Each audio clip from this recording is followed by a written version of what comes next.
Now, Stephen, if we were going to play a 50-50 raffle and hope to select NFL teams that would be selecting Alabama players, we would want to take out the card that says Baltimore Ravens with Ozzie Newsome in charge. So C.J. Mosley a couple of years ago, of course, Marlon Humphrey earlier in the draft in the first round, the first Bama player taken off the board at number 16, Timmy Williams in the top 78 selections to the Ravens. This is a huge night for Tim Williams and the Crimson Force. Yes, it's strong for Ozzie Newsome, but this is a huge night for Timmy. He can finally put the past behind him, the drug issue that was hovering over his head, despite the fact that he went into the NFL Combine, addressed the teams what happened, owned up for his mistakes.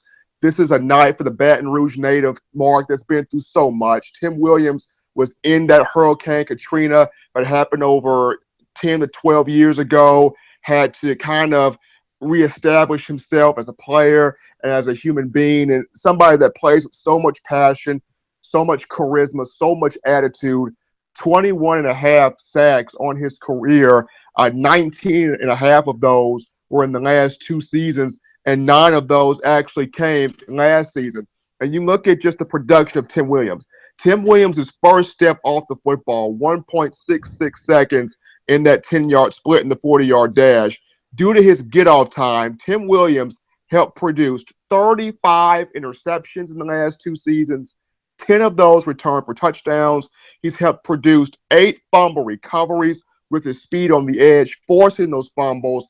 5 of those returned for touchdowns. And the Ravens, they crave that type of production, especially with Terrell Suggs' aging. He's 34 years old. He's not getting any younger. Yes, you have the likes of C.J. Mosley and also Matt Judon, who had 4 sacks last year to his own credit. But getting a guy like Tim Williams, Terrell Suggs 2.0, he can finally put his past behind him. Ozzie Newsome does it again.